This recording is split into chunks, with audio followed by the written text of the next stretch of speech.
Hello guys, मी आहे शिवानी. शिवानीज किचनमध्ये तुमचं खूप खूप स्वागत आहे.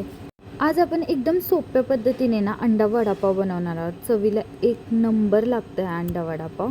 चला तर मग त्यासाठी काय काय साहित्य लागतं आपण ते बघून घेऊयात.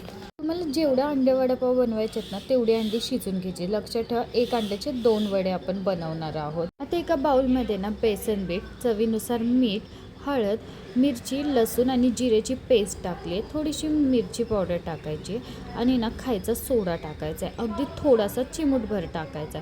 भरपूर अशी कोथिंबीर टाकायची आणि ना या बेसन पिठात पाणी टाकून त्याला मिक्स करून घ्यायचं. आता लक्षात ठेवा, बेसन पीठ आहे ना जास्त पातळ नाही करायचं आहे, थोडंसं घट्टच ठेवायचं आहे, म्हणजे ना ते अंड्याला व्यवस्थित कोट होईल. शिजवलेल्या अंड्याची साल काढून आहे ना एका अंड्याचे 2 भाग करून घ्यायचेच, म्हणजेच आपले अंडेवडे व्यवस्थित होतात. सगळ्यात आधी ना आपण वडापावची चटणी बनवून घेऊयात, म्हणजेच वडापाव किंवा अंडे वडापावसोबत ही खूप टेस्टी लागते. आता बनवलेलं बेसन पीठ आहे ना त्याचे छोटे छोटे बुंदी पाडून घेतल्यात मी. या अंडावड्यासोबत आहे ना ही चटणी एक नंबर लागते. जर तुम्हाला हिरवी चटणी ना आवडत असेल ना तर तुम्ही तीसुद्धा त्यासोबत खाऊ शकता. मस्तपैकी बुंदी ना कुरकुरीत अशी तळून घ्यायची, थोडीशी थंड करून घ्यायची. थंड झालेली बुंदी ना एका मिक्सरच्या भांड्यात घ्यायची. त्यामध्ये ना भरपूर असा लसूण टाकायचा. ही चटणी करताना ना मिठाचा वापर थोडासा कमी करायचा आहे, म्हणजेच आपण ना आधी बेसन पिठामध्ये पण मीठ वापरलं आहे त्या हिशोबाने थोडंसं कमीच मीठ टाकायचं. भरपूर अशा लसणाच्या पाकळ्या टाकल्यात, लाल तिखट टाकले म्हणजेच मिरची पावडर आणि थोडंसं मीठ टाकायचं. आणि ना ही चटणी खूप जास्त बारीक नाही करायची, थोडीशी जाडसर वाटायची. मस्त असं लसणाची चटणी तयार झाली. ही वडापाववर किंवा अंडा वडापाववर एक नंबर लागते.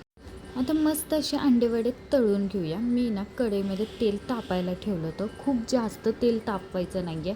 आणि तुम्ही अंडेवड्याचं हे बेसन पीठ बघू शकता मी किती घट्ट ठेवलं आहे.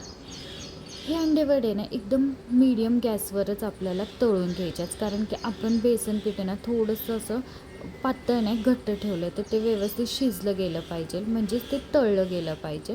नाहीतर जरा मोठ्या गॅसवर तुम्ही तळले तर हे ना बेसन पीठ कच्चं लागेल आणि अंडेवडे खायला चांगले नाही लागेल. तुम्ही जर माझ्या चॅनलवर नवीन असाल ना तर माझ्या चॅनलला सबस्क्राईब नसेल केलं तर सबस्क्राईब करा. व्हिडिओ आणि रेसिपी आवडली असेल तर जास्तीत जास्त शेअर करा.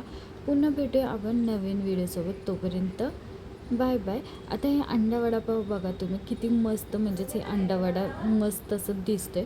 भरपूर अशी चटणी लावा पावाला, त्याच्यावर अंडा वडा ठेवा आणि मस्त आहे ना गरम गरम अंडा वडा एन्जॉय करा. म्हणजेच अंडा वडापाव एन्जॉय करा. आणि जर तुम्ही ही रेसिपी ट्राय केली तर मला कमेंट करून नक्कीच कळवा की तुमचा अंडा वडापाव कसा झाला होता.